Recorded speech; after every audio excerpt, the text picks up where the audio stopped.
Hola, soy Ana Fuentes y este verano estamos repitiendo algunos de los episodios que más nos gustaron este curso. Los próximos días vas a escuchar La familia correcta. Es una serie internacional en la que mi compañera Elsa Cabria ha trabajado más de un año con Francesca Berardi de Cora Media, Lili Rutay de 444 y Claudia Torrisi de Europod.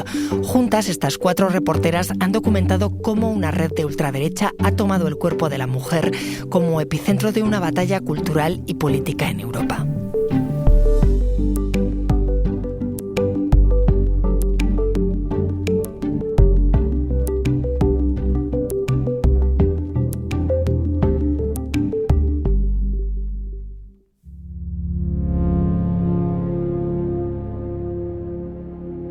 No sapevo esattamente cosa fare, nel senso que... Digamos que cuando me enteré de que estaba embarazada no sabía exactamente qué hacer. Fue una experiencia particular, casi una epifanía, porque antes de quedarme embarazada nunca había pensado en tener hijos ni en querer tener hijos. No he pensado di avere figli e di volere dei figli.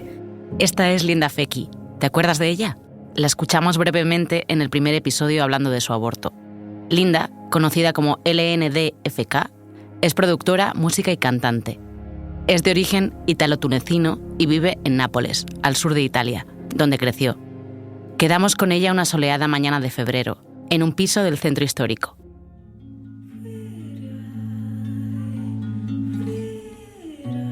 Linda es una mujer menuda con el pelo muy largo y oscuro. Su rostro, y en particular sus profundos ojos oscuros, revelan sus orígenes mediterráneos. En febrero, Linda estaba trabajando en su último disco, viviendo entre Nápoles y Milán. Nos recibió en una habitación llena de guitarras y otros instrumentos musicales. Y en la cocina empezamos a charlar. Quindi ero molto serena all'idea di voler fare un'interruzione di gravidanza. Estaba muy tranquila con la idea de interrumpir el embarazo, pero no sabía por dónde empezar porque tampoco conocía a nadie que lo hubiera hecho. Así que busqué en Google cómo era el proceso. E quindi molto semplicemente sono andata su Google e ho cercato, quale fosse l'iter. En junio de 2024, Linda se hizo viral en Instagram contando su aborto. Lo primero que hizo Linda fue ir a un hospital público, a que le hicieran una ecografía. El médico insistió bastante en preguntarle por su pareja, incluso hablándole en plural sobre el embarazo. Mientras me hacía la ecografía me dijo que estaba de 10 semanas y que eso significaba que queríamos tenerlo. Tenía clarísimo lo que el médico había pretendido causarle con sus palabras. El hecho de que él hablara de esa posibilidad, refiriéndose a mí de esa manera, aunque yo le había explicado que estaba muy convencida y muy serena con mi decisión, fue como si me obligara a revisar, es decir, a imaginar una opción que yo ya había descartado. Y fue doloroso, porque al expresarlo de esa manera me obligaba a imaginar un escenario que ya había descartado. Un'opzione che avevo serenamente escluso. En ese año, Linda estaba en una relación a distancia. Hizo cálculos y desde el primer momento supo que era imposible que estuviera de 10 semanas. Cuando se lo comentó al médico, este le dijo que a lo mejor se estaba confundiendo de pareja. Linda fue entonces a hacerse otra ecografía, esta vez por privado. Le confirmaron que estaba de 8 semanas. Tras esta confirmación, fue a un segundo hospital, en el que solo se atienden abortos un día a la semana, los miércoles. Se encontró con un pasillo lleno de mujeres, cada una con su circunstancia particular. Unas, como ella, estaban allí con sus madres, otras con su pareja, otras estaban solas. Algunas habían dejado a sus hijos en casa, otras habían pedido permiso en el trabajo, otras no se lo habían contado a nadie. Cuando le tocó el turno a Linda, se entrevistó con un asistente social y con un médico que le dijo que su aborto sería médico, a pesar de que en Italia está permitido el aborto con pastillas hasta la 9ª semana de gestación. Io non avevo mai fatto una... Nunca me habían puesto anestesia, así que le tenía un poco de pánico. Así que empecé a hacerle preguntas. ¿Por qué? ¿Por qué no puedo tomar la píldora? Y entonces ella me explica que debido a la lista de espera y sobre todo a la semana de reflexión obligatoria, la mejor solución, la única solución, era operarme. Yo no conocía la ley en ese momento, así que acepté. Ni siquiera sabía que tenía otra opción. Estaba muy asustada.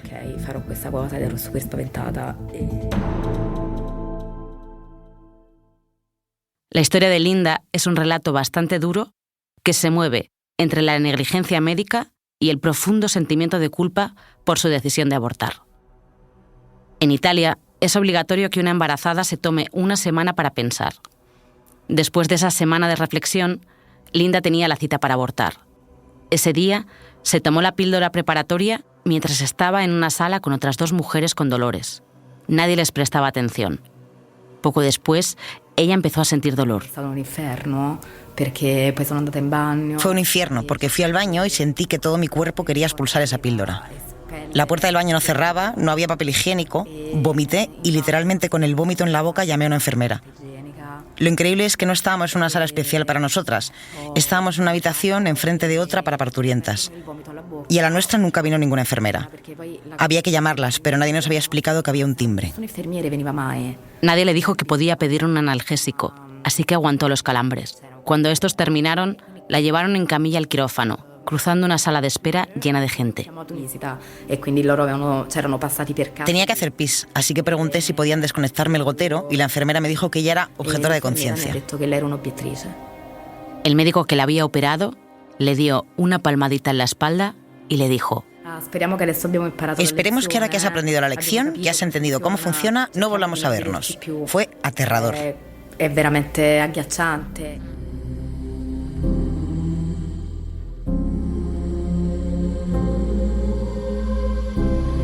Soy Elsa Cabria y esto es La Familia Correcta, una serie internacional coproducida por El País Audio, Cora Media, 444 y Europod. Para este podcast he trabajado con Francesca Berardi, Claudia Torrisi y Lili Rutay, viajando por varios países de Europa para explorar cómo el cuerpo de la mujer se ha convertido en el centro de una batalla cultural y política en nombre de la defensa de la familia. De Madrid a Budapest, pasando por Roma, Bruselas y Varsovia. Durante más de un año hablamos con políticos, activistas, expertos y sobre todo mujeres. Intentábamos entender cómo una red internacional de partidos ultraconservadores planea una represión de los derechos sexuales y reproductivos, presionando a favor de un tipo concreto de familia. La correcta. Episodio 3. Instrucciones contra el aborto.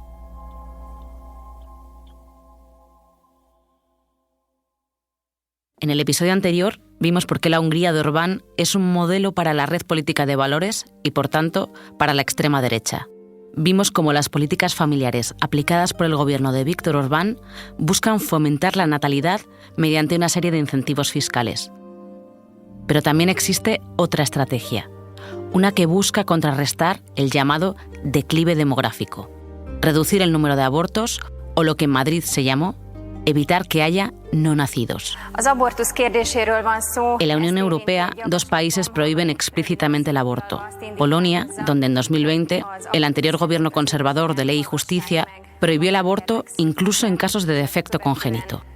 Esto supuso una prohibición de facto de todos los abortos, que el actual gobierno liberal aún no ha podido revertir.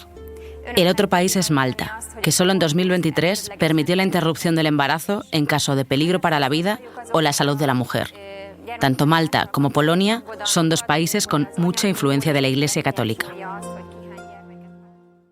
Malta y Polonia son casos extremos, pero luego están situaciones como la de Linda, que es una historia italiana.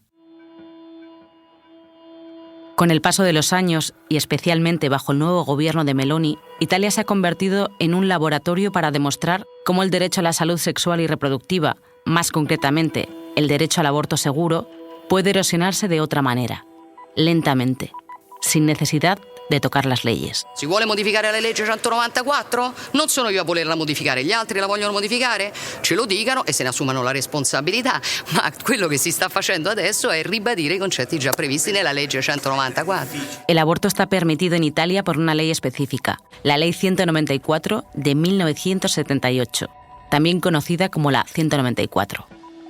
Es una ley que se implantó gracias a las luchas de los movimientos feministas hace medio siglo, y que Meloni dice que no quiere modificar. La 194 no menciona explícitamente el derecho al aborto, solo enumera los casos en los que no se considera delito. No es delito si se realiza durante los primeros 90 días, y no es delito si por razones de salud física, mental, familiar, social o económica se realiza antes de las 12 semanas.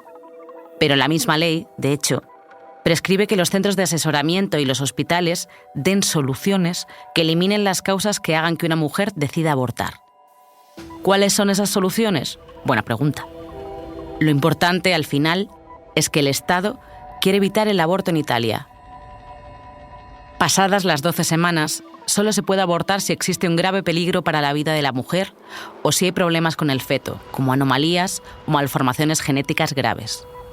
Debes tener claro que la 194 no es una ley sobre el aborto. Y esto queda aún más claro si nos fijamos en el primer artículo de la ley, que afirma explícitamente que el derecho garantizado por el Estado es el derecho, abro comillas, a una procreación consciente y responsable, cierro comillas. Es decir, el Estado pone la maternidad por encima de todo.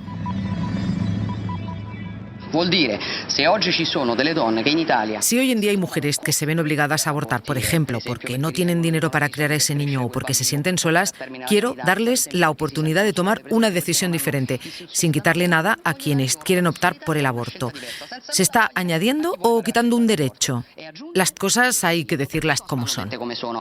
Meloni ha dicho que no modificará la ley, pero eso no significa que no obstaculice el derecho a abortar.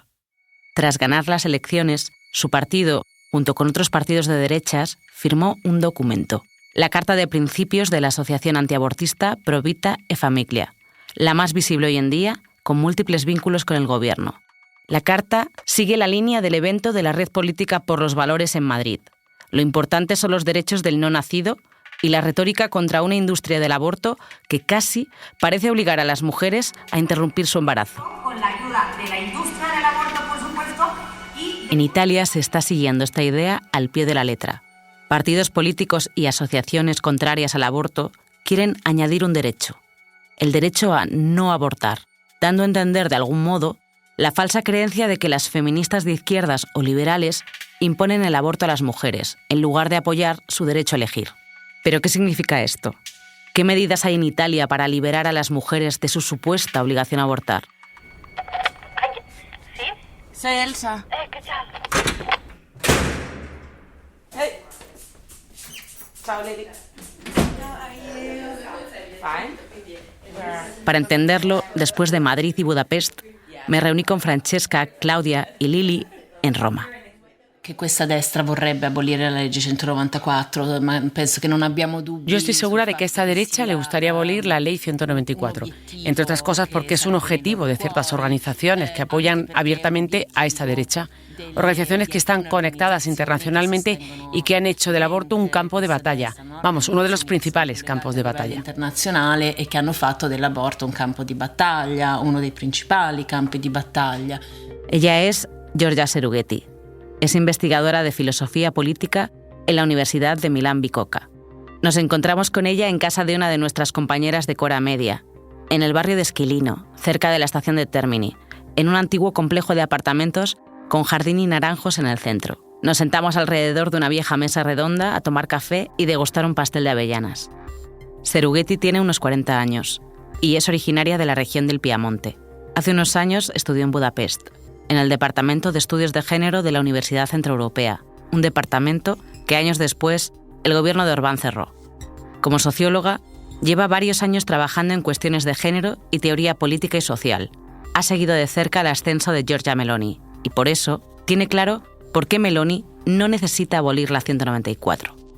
Ora però si trova in un paese, quella italiana. Ella está en un país, en Italia, donde la ley 194 es una obra maestra del compromiso que elimina muchos argumentos de los opositores. Y sin embargo, no elimina el aborto, sino que permite una aplicación orientada ideológicamente.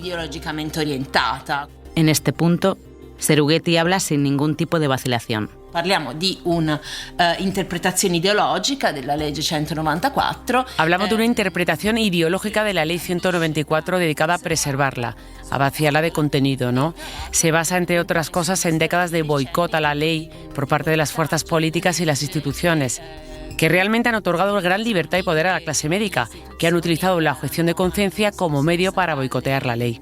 Como un instrumento de boicotaggio de la legge. La objeción de conciencia es el derecho que ampara a todos aquellos que deciden no cumplir una obligación impuesta por la ley porque va en contra de sus principios personales. Según el último informe del Ministerio de Sanidad, más del 60% de los ginecólogos en Italia se declaran objetores. En algunas regiones el porcentaje supera el 80%. A veces la decisión de declararse objetor es para complacer a un superior. Otras veces se hace para mejorar las condiciones laborales. Además, si en un hospital hay muchos objetores, aquel que no lo sea se verá obligado a realizar prácticamente todos los abortos, dedicándose casi en exclusiva a ellos. En Italia, la objeción de conciencia es uno de los obstáculos que se encuentran las mujeres que quieren abortar en un hospital público. Pero también hay otros. Largos tiempos de espera, pocos médicos dispuestos a hacerlo, la obligación de dejar pasar una semana entre la decisión y el procedimiento. ¿Es posible abortar? Sí, pero superando todas estas dificultades. Por eso Serughetti habla de una historia de décadas de boicot a la ley del aborto.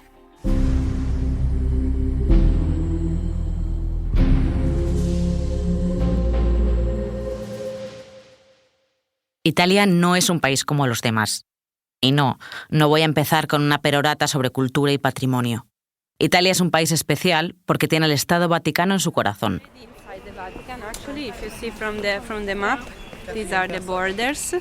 Mientras estábamos en Roma, acababa de comenzar el Jubileo, año santo de la Iglesia Católica que se celebra cada 25 años. Para los fieles es un tiempo de renovación espiritual, reconciliación y conversión. Claudia, una de mis colegas en este podcast, vive en la ciudad eterna. Vivo en Roma, pero lejos del Vaticano. Así que solo me acuerdo del jubileo cuando me acerco al centro histórico y veo grupos de peregrinos mezclándose con los turistas habituales. Aparte de eso, el único efecto que veo es que los precios han subido y quien tenía un piso vacío lo ha puesto en alquiler para posibles peregrinos o turistas. Por eso, el día que estuvimos en el Vaticano, además de turistas, vimos grupos de fieles que cargaban una cruz de madera en peregrinación hacia la Basílica de San Pedro. Ese día conocimos a Domenico Menorello. Es el portavoz de la organización Ditelo sui tetti, o Dilo desde los tejados. El nombre procede de un versículo del Evangelio de San Mateo. Lo que os digo en tinieblas, decidlo en la luz, y lo que oís al oído, proclamadlo desde las azoteas.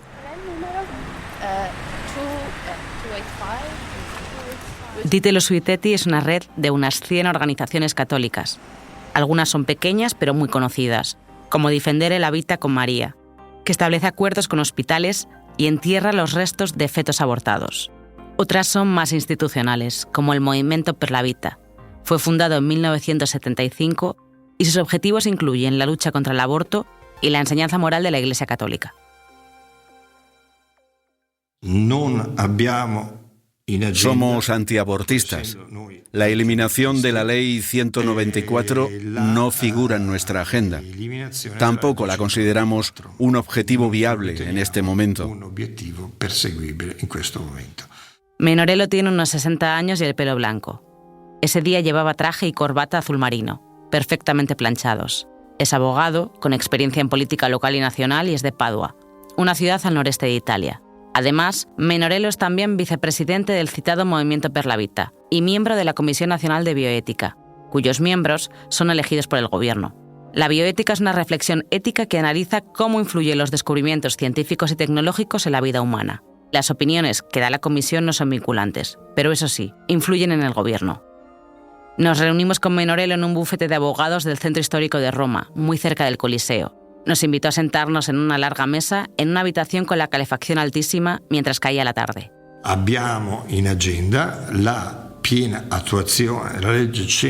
Tenemos en nuestra agenda la plena aplicación de la Ley 194 en sus 5 primeros artículos, que no se han aplicado en absoluto en Italia. Son aquellos según los cuales una mujer puede recibir herramientas que la ayuden en su maternidad.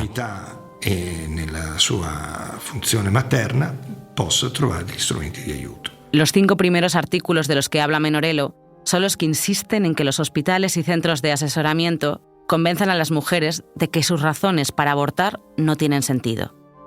Dado que, como dice el propio Menorello, ahora no es el momento de impulsar la abolición de la 194, su idea es centrarse en instrumentos disuasorios como los Centri di Aiuto alla Vita, que en español se traducen como Centros de Ayuda a la Vida. En los últimos 50 años, los centros de vida han ayudado a casi 1 millón de mujeres y han hecho que nazcan más de 300.000 niños, la población de una ciudad grande.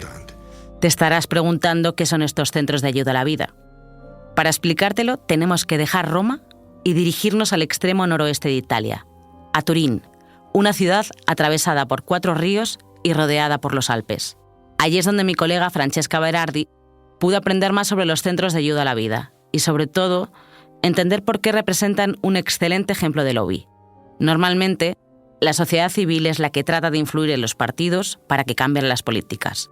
Pero en este caso es al revés. Es el poder político el que intenta presionar a la sociedad civil para que se oponga a que las mujeres tengan derecho a abortar.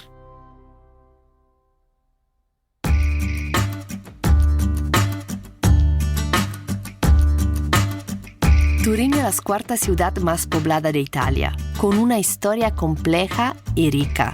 Fue la primera capital del país y ahora es la ciudad postindustrial por excelencia. Su centro histórico es elegante, con grandes plazas y monumentos, y sus antiguas zonas industriales están en busca de una nueva identidad y propósito. Pero no nos vamos a adentrar en estas partes de la ciudad. Francesca, que es de Turín, fue a un tranquilo barrio obrero completamente alejado de las rutas turísticas. Me llevó una eternidad a encontrar el sitio. Está en un edificio al lado de una iglesia. En realidad tienes que bajar como un garaje. Y cuando entré había un pasillo estrecho con 4 o 5 habitaciones alrededor, con cajas apiladas, y había una señora latinoamericana con algunos voluntarios y otra voluntaria, una señora de unos 50 años, que vino a hablar conmigo. Le dije que estaba ahí para saber más sobre su actividad, preguntando por un amigo, como se suele decir. Francesca nos envió este mensaje al salir de uno de esos centros de ayuda a la vida. Desde que Meloni llegó al poder han pasado 2 cosas. Las organizaciones que hay detrás de esos centros se han vuelto más relevantes y además reciben más dinero público. Bueno, me dijo que ofrecen asistencia desde el embarazo hasta los 2-3 años. Ofrecen servicios de dula, clases preparto y luego cosas materiales en función de lo que la gente necesite. Lo que me llamó la atención es que las clases preparto ya lo ofrecen la sanidad pública. Yo las hice cuando estaba embarazada. Estos centros de ayuda a la vida son el brazo operativo del movimiento Per la Vita, ese histórico movimiento antiabortista del que Menorello es vicepresidente.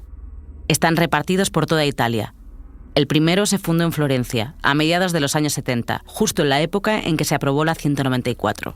Hoy, casi 50 años después, hay más de 350 centros de este tipo, algunos de ellos en hospitales públicos.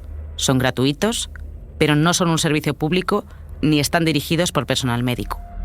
En teoría, estos centros deben apoyar también económicamente a las mujeres embarazadas sin recursos, dándoles la posibilidad de no abortar.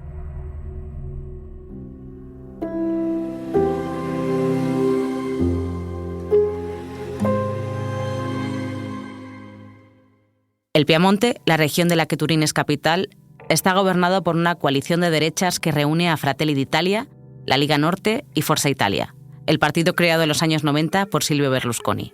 Estas fuerzas ultraconservadoras financian los centros con fondos públicos. El gobierno regional les da dinero a través de un programa llamado en italiano Vita Nascente. Gastos directos para la ejecución del proyecto de acompañamiento, 23.667 euros, entre alquiler, servicios, gastos de condominio. Anuncios en periódicos, 1.000 euros. 2.350 euros en pagos de alquiler. 3.345 en medicamentos, 1.540 otros gastos médicos, 2.030 psicólogo, psicoterapeuta, abogado nutricionista. Si son medicamentos, 3.000 euros. ¡Ostras! ¿Pero cómo controlas estas cosas? Sara Di Sabato es consejera regional en Piamonte por el Movimiento 5 Estrellas, un partido que originalmente, hace 15 años, ni siquiera se describía a sí mismo como un verdadero partido, sino como una asociación libre entre ciudadanos ni de derechas ni de izquierdas, pero que con los años se ha consolidado como un partido populista que se ha alineado tanto con la derecha como con la izquierda. Actualmente está en la oposición. Di Sabato es una de las políticas más críticas con Vita Nascente.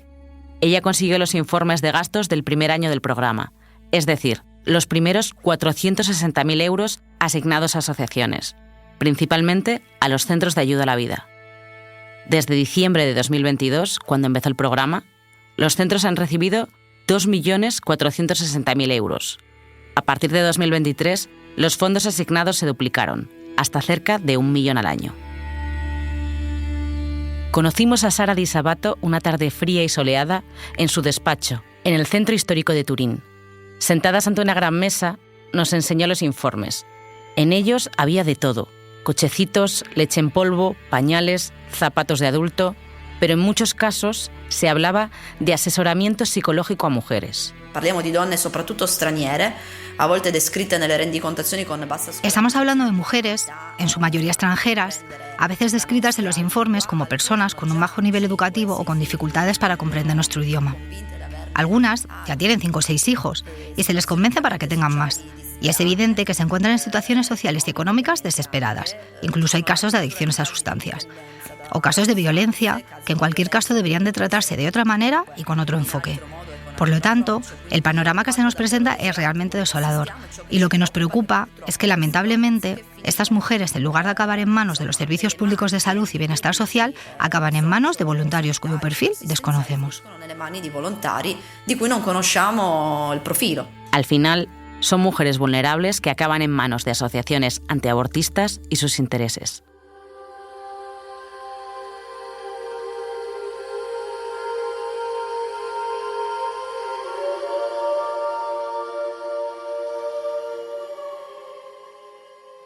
El tema de la tutela de la maternidad. El tema de la protección de la maternidad, que también, aunque a algunos no les guste, está escrito dentro de la 194, hasta ahora, antes del programa Vita Nascente, creo que en realidad era papel mojado. Convinzione diffusa che in realtà fosse rimasta lettera morta. La voz que escuchas es la de Maurizio Marrone, político piemontés de Fratelli d'Italia, con una carrera relativamente larga y exitosa. Marrone es el encargado de las políticas sociales de integración y de familia en el Piamonte. Él puso en marcha Vita Nascente, es decir, las medidas de apoyo a los centros de ayuda a la vida. De hecho, Marrone está muy orgulloso de la renovación del Fondo para Vita Nascente. Cuando le preguntamos por los informes que nos había enseñado Di Sabato, nos contestó diciendo que no había nada raro, que así funciona cualquier licitación. Marrone defiende igualmente otra medida que le ha hecho muy popular entre los antiabortistas. En 2020, él decidió que, aunque lo diga la ley, en Piamonte no se administraría la píldora abortiva en las clínicas de planificación familiar. Marrone dictaminó que en su región incluso los abortos médicos solo pueden realizarse en hospitales, donde, como ya sabes, hay muchos médicos objetores de conciencia. Esta mezcla de tácticas contra el aborto es el libro de instrucciones que convierte a Italia en un estratégico laboratorio para la extrema derecha.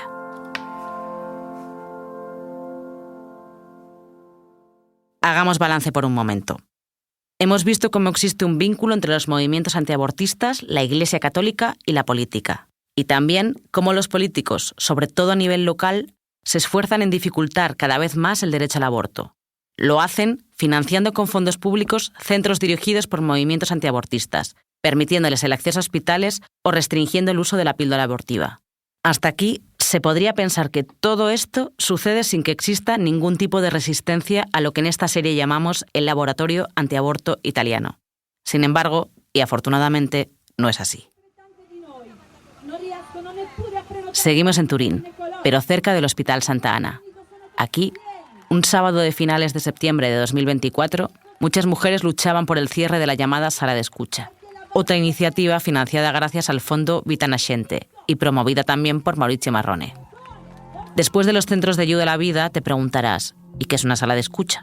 Bueno, se supone que es un lugar donde las mujeres que tienen dudas sobre si abortar o no pueden encontrar asesoramiento. Sin embargo, en la práctica no se sabe bien qué es lo que se hace en estas salas. Y lo que es más importante, lo que sea que se haga ahí, no está regulado. La sala de escucha del Hospital Santa Ana está en una especie de despacho en un edificio anexo al hospital.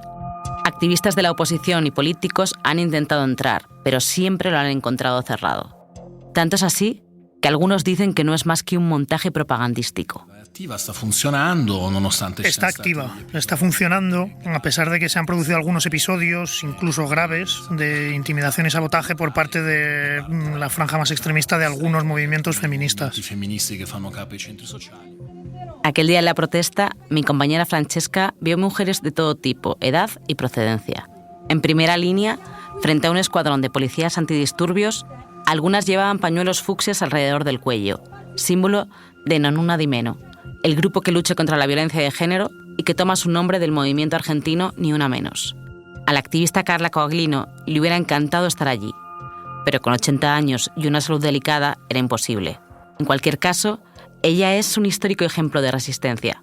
Per me è stato l'inizio totale, perché lui era un comunista Mi primer novio era comunista de aquí. Me enseñó a votar. Le pregunté qué debía votar en las primeras elecciones.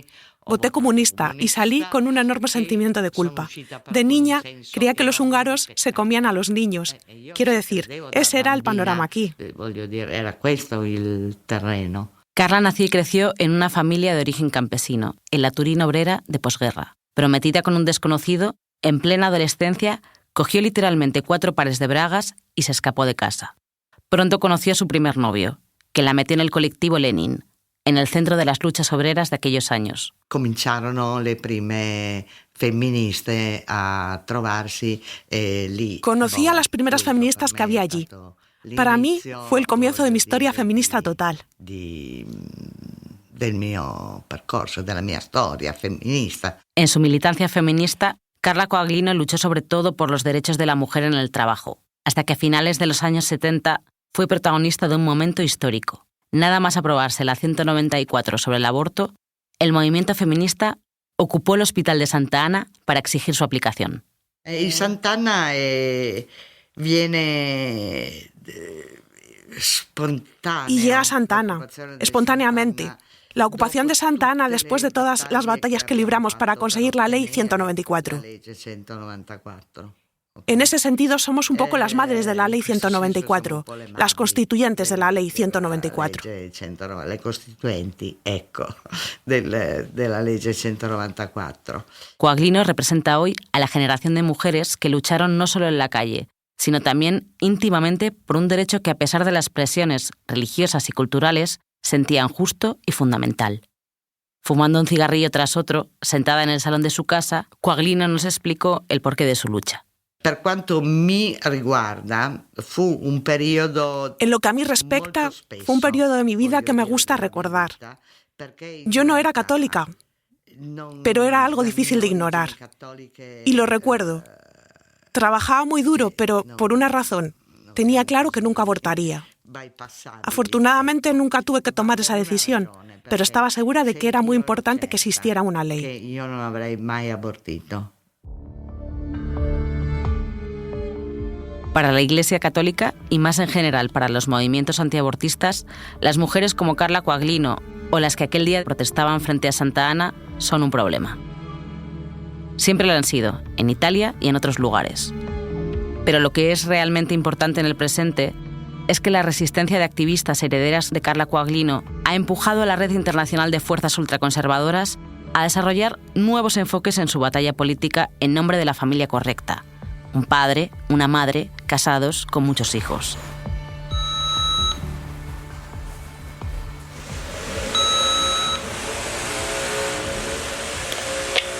Hello.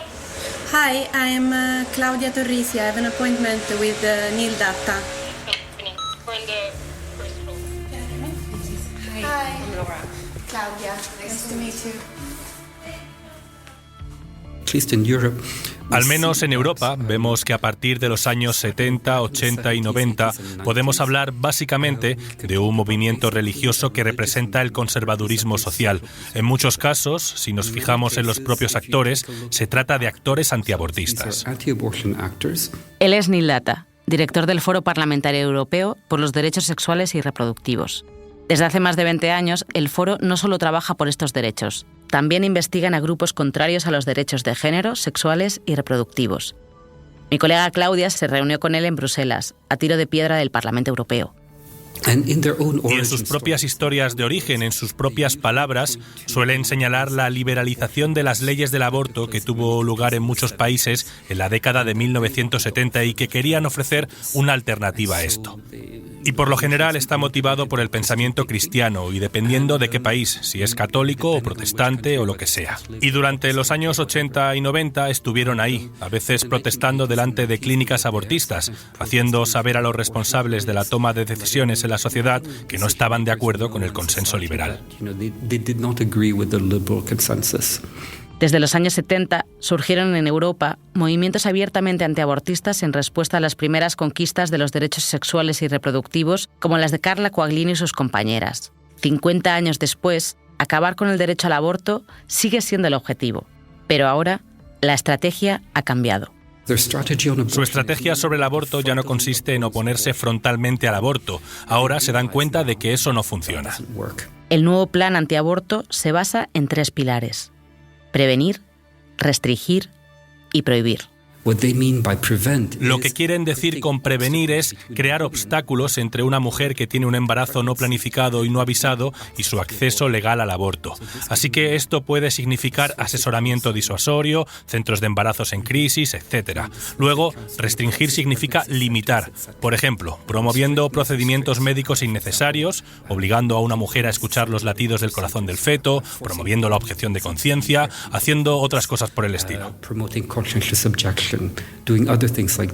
Si te recuerda algo, es porque es exactamente lo que hemos visto en Italia y Hungría. Y luego puedes llegar a prohibir, pero ya ves que en las 2 primeras, impedir y restringir, puedes dejar intacta una ley del aborto. Esto nadie da la voz de alarma, y esto es lo que ese movimiento está haciendo ahora.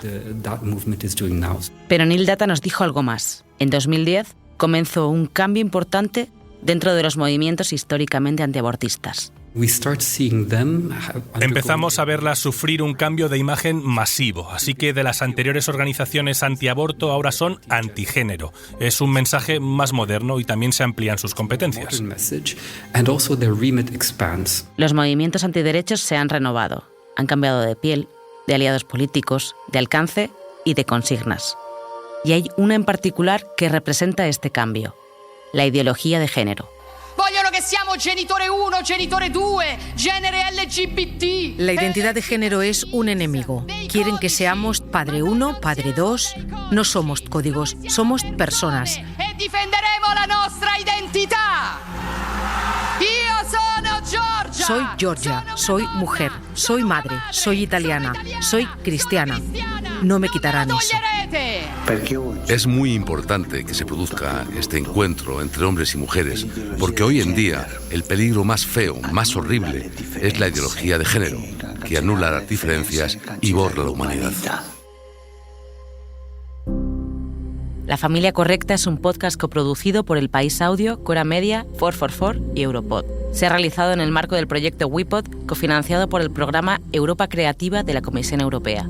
La versión española está escrita y narrada por mí, Elsa Cabria. La idea, la información y la investigación de campo son de Francesca Berardi, Claudio Torrisi, Lili Rutay, Elsa Cabria y Manuel Tomillo. El apoyo editorial es de Bárbara Ayuso. La edición es de Ana Rivera y Alexander Damiano Ricci. Grabación y diseño de sonido de Daniel Gutiérrez. Diseño de arte de Ruth Benito. Project Manager, Enar León. Editora jefa del País Audio, Silvia Cruz La Peña. Productora ejecutiva, Ana Rivera. La coordinación editorial y de producción es de Alexander Damiano Ricci, de Europod. Cofinanciado por la Unión Europea. No obstante, las opiniones expresadas pertenecen únicamente al autor o a los autores y no reflejan necesariamente las opiniones de la Unión Europea. Ni la Unión Europea ni la Administración otorgadora pueden considerarse responsables.